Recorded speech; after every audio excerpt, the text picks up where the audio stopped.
ఎల్సలా books news పాడ్కాస్ట్కు స్వాగతం. నేటి ప్రపంచంలో ఏమి జరుగుతోందో తెలుసుకునే ప్రదేశమిది.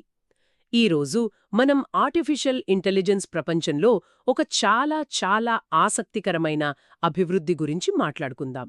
ముఖ్యంగా ఇది మన భారతదేశం కోసం, మన భాషలను అర్థం చేసుకుని మాట్లాడగలిగే ఒక ఏఐ గురించి. అవును, ఇది కేవలం మరొక టెక్ కంపెనీ గురించిన కథ కాదు. ఇది ఒక ప్రాథమిక మార్పుకు సంబంధించింది. మన ప్రత్యేకమైన భాష మరియు సాంస్కృతిక నేపథ్యానికి, అంటే మనకు తగ్గట్టుగా టెక్నాలజీని ఎలా సృష్టించడం అనే విషయం.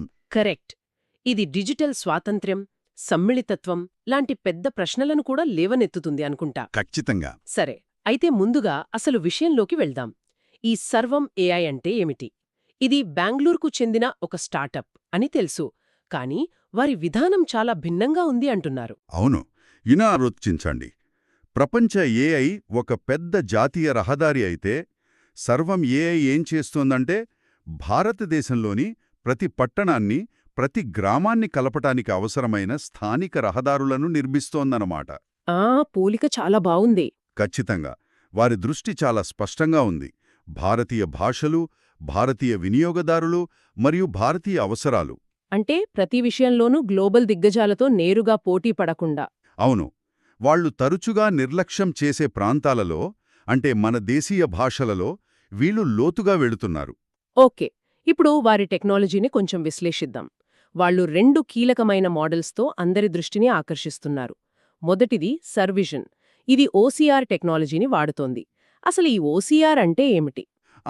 ఓసీఆర్ అంటే ఆప్టికల్ క్యారెక్టర్ రికగ్నిషన్. రైట్. సులభంగా చెప్పాలంటే ఇది ఒక కంప్యూటర్ ఒక ఇమేజ్ నుండి కానీ, స్కాన్ చేసిన డాక్యుమెంట్ నుండి కానీ టెక్స్ట్ను చదవగలగడం.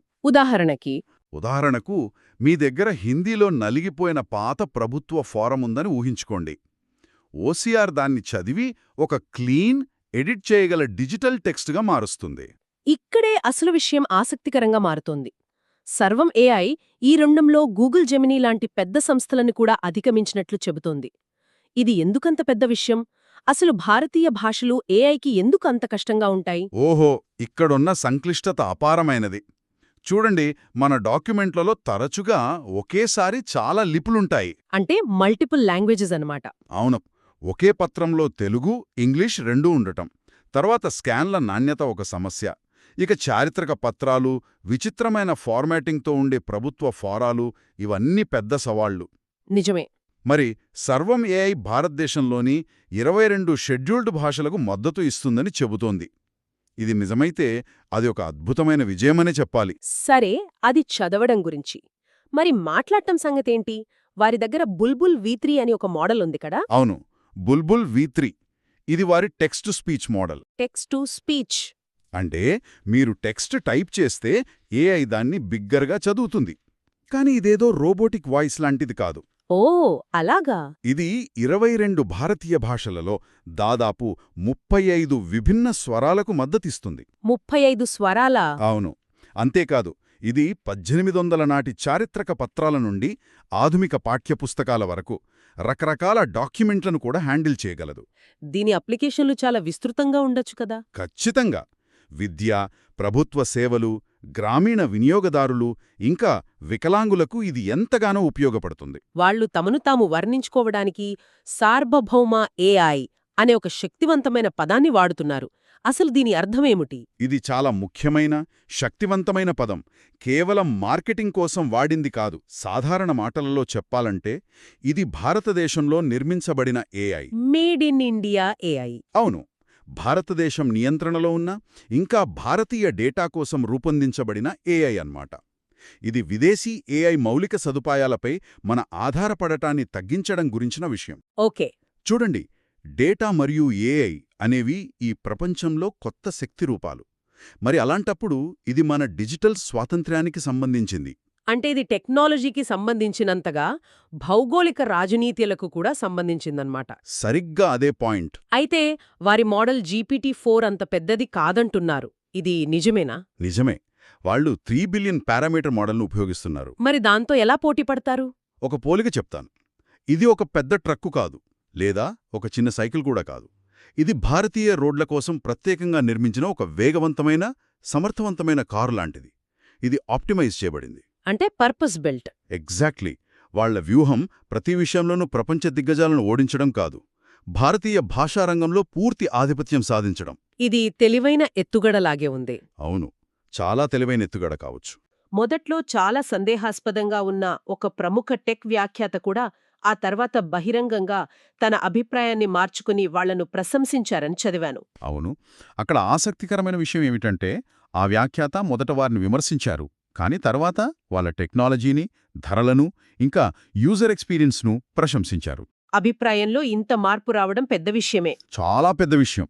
ఇది వారి కేంద్రీకృత విధానం, స్పష్టమైన మరియు ఆకట్టుకునే ఫలితాలను సూచిస్తుంది. మరి ఇదంతా భారతదేశంలోని సామాన్య ప్రజలకు ఎలా ఉపయోగపడుతుంది? ఇదే అసలైన ప్రశ్న. ఏఐ కేవలం ఇంగ్లీష్లో బాగా పనిచేస్తే అది కోట్లాది మందిని దూరం చేస్తుంది. నిజమే. అదే ఏఐ మన తెలుగు, తమిళం, మరాఠీ లేదా మరే ఇతర భాషలోనైనా అద్భుతంగా పనిచేస్తే? అదే నిజమైన సమ్మిళితత్వం. కరెక్ట్. అదే అసలైన ఇంక్లూజన్. ఇది ఒక ముఖ్యమైన ప్రశ్నలు లేవనెత్తుతుంది. తర్వాత ఏమిటి? నెక్స్ట్ స్టెప్ ఏంటి? ప్రభుత్వాలు, వ్యాపారాలు, ఇంకా డెవలపర్లచే ఇది విస్తృతంగా స్వీకరించబడటమే దీనికి నిజమైన పరీక్ష. వాళ్ళు ఇప్పటికే ఒడిషా మరియు తమిళనాడు ప్రభుత్వాలతో భాగస్వామ్యాలు కుదుర్చుకుని ఆ దిశగా వెళ్తున్నట్లు కనిపిస్తోంది. అవును, అవి చిన్న పైలట్ ప్రాజెక్టులు కావు.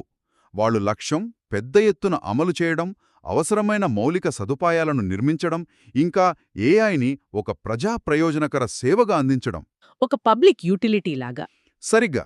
దీనికి తోడు వారి ధరలు కూడా ప్రపంచ మోడళ్లతో పోలిస్తే చాలా సహేతుకంగా ఉన్నాయని అంటున్నారు. ఇదే వారి దీర్ఘకాలిక విజయానికి కీలకం కావచ్చు.